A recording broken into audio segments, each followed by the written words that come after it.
This is the Sony A95K, the premium QD-OLED of the year. And this is the Samsung S95B, maybe the budget QD-OLED of the year.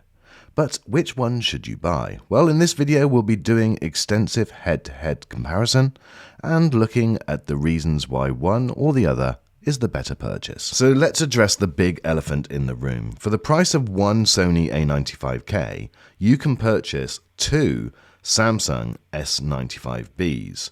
Or perhaps you'd rather get the larger Samsung S95B, a PS5, and have loads of cash left over. So this is a massive consideration, and I will give you my final thoughts on that matter at the end of this video. So let's get started with a physical comparison. First of all, let's take a look at the connections on the back of these TVs. The Samsung, in my opinion, wins this hands down. There are 4 HDMI 2.1 ports, all supporting 4K at 120, whereas on the Sony, there are just 2 supporting that, and one of those is the eARC port. So if you are wanting to connect a second console or a console plus a high-end PC, then you're going to have to not use the eARC port.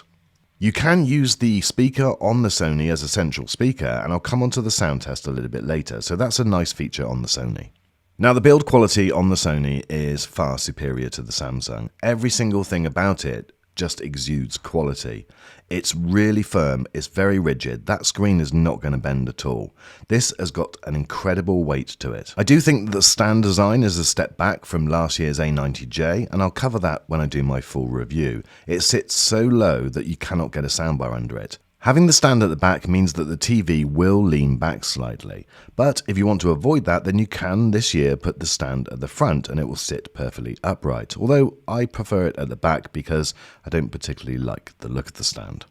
The build quality on the Samsung feels a lot cheaper, a lot more plasticky, and it's so thin on that screen, which is great to look at, but it does result in a lot of people reporting bending of the screen. Now, I've just noticed this on my screen recently. It's not a massive deal, it doesn't affect the picture, but if I'd noticed that, if it was like that at the start, and I recommend that you all check, then it would have gone straight back. The stand looks like it's metal, but it's made of plastic, but on the plus side, it's a few centimeters off the ground, so you will be able to get most soundbars underneath. Now, both of these TVs come with 2 remote controls. There's the ugly sister type, which is the older fashioned with all of the buttons, and there's the far smarter type. Now, the Samsung has a solar panel and a USB-C charging port, so there's no battery, and you probably won't need to charge it very often. But the Sony one is incredible. It's such a premium product, feels amazing, and it's backlit, which is a really nice touch. Having that higher stand means that the TV sits a few centimeters, approximately 6 centimeters higher than the Sony. The bezels are almost identical on both the top and the sides are almost identical, just a few millimeters thick, and it looks fantastic.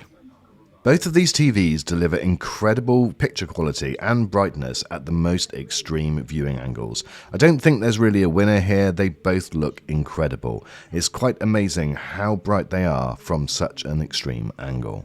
Reflection handling on both TVs is good, certainly better than the LG models this year, but I definitely think it's better on the Sony.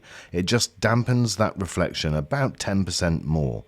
Now, both TVs look great when the TV's on, and you don't notice the reflection to any great degree. Okay, so let's now look at picture quality. Now, with the Sony, it does come, as it's a Master Series TV, it does come with a degree of calibration already done. However, I did put it into custom mode and I did make some tweaks, which I'll go through when I do my full review. With the Samsung, I've still got it in filmmaker mode, and I've got the settings that I changed, which you can see in a previous settings video that I've done on it. So I do have a favourite, and I'll come on to that in just one second, but certainly both of these TVs deliver just the most exceptional picture. Now, without them being side by side, you would look at them and just think, amazing.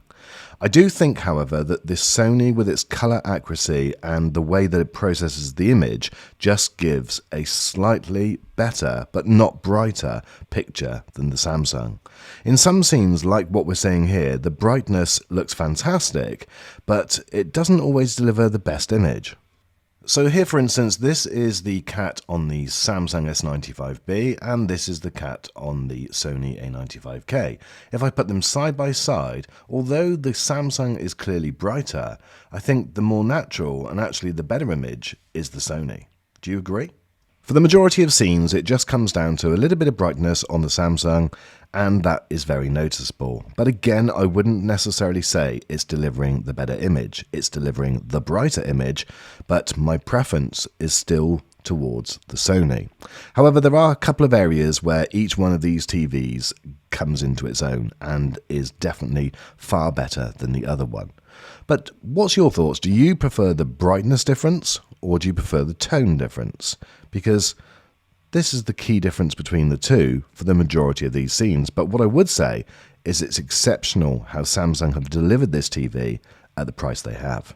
One thing that I did notice quite regularly on the Samsung is that you do lose some of the detail in the highlights. If you look at this freeze frame of the elephant, for instance, the extra detail on the Sony is very noticeable. And actually, you're not losing that much in the shadows. Now in this test here, I'm checking to see how well the TVs do at replicating a source image. In the middle at the bottom there is the source file of a video I made a few weeks ago on this LG speaker. And the two images, left is the Sony, right is the Samsung. And I do think that the Sony, again, does a better job at replicating that image. Both of them look great, but when we go to this shot, for instance, the Sony is almost identical to the source image, certainly in tone and everything. And maybe that extra brightness on the Samsung is pushing it out a little bit. Certainly it's nothing to do with the color temperature because that has been set in exactly the same way as normal. Whilst we're on this video, it's a good opportunity for me to give you a sound demonstration of the two speakers built into the TVs. Both are excellent, one is far better. Let's get started and I'm sure you'll know straight away which one's the best. So I've recorded some sound coming from the speaker and this is how it sounds.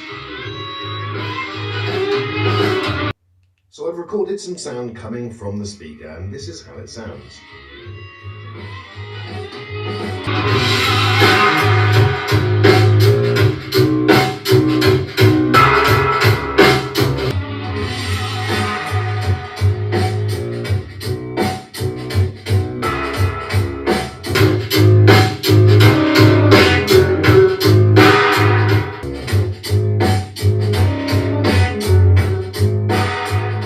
So I'm sure that you'll agree with me that the Sony is head and shoulders above the Samsung. However, they both on their own sound pretty good.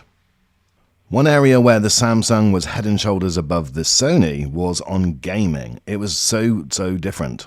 The Samsung, with its extra brightness in the actual panel, just really uses every single nit of that brightness to deliver the most incredible punchy image.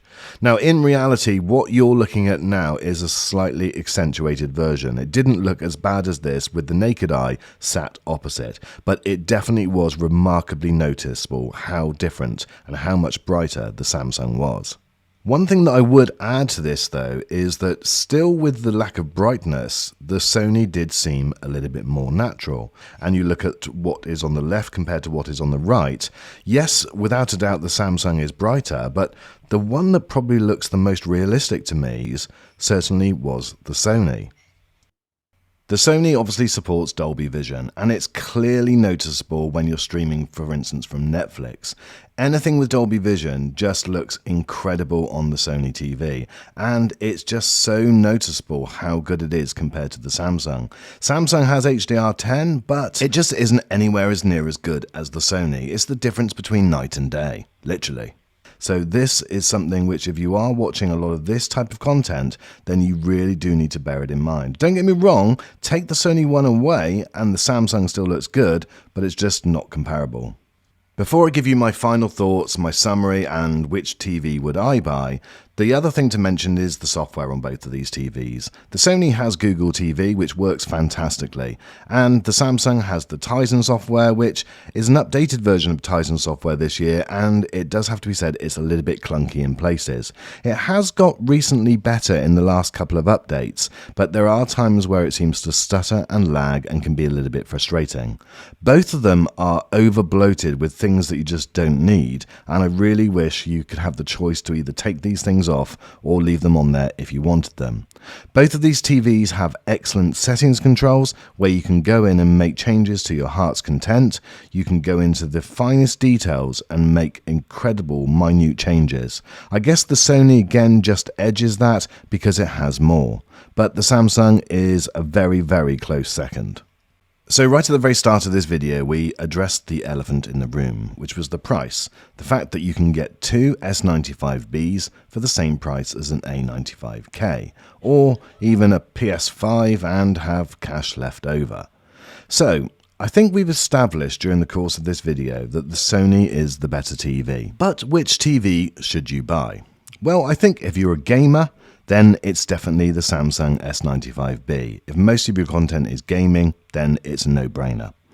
If you watch most things on Netflix and streaming services and Dolby Vision content, then it's the Sony, without a doubt. But be prepared to pay the Sony tax. Because what I would say, without any question, any shadow of a doubt, is that the differences between the two certainly don't justify the differences in price. The Samsung S95B, as I said in the thumbnail, I just find it incredible that they can deliver this at the price that they're selling it for. It's exceptional. And in so many ways, it's very, very close, and in some occasions better. The extra brightness that you get with it is fantastic. It's not always giving you the better picture, but it's certainly giving you the brightest picture. And in terms of value for money, well, there's only one clear winner. So for me, gamers, S95B, Dolby Vision content, Netflix, that type of thing, it's the Sony. But if you're just looking for an exceptional TV and cash is important to you, then get the Samsung.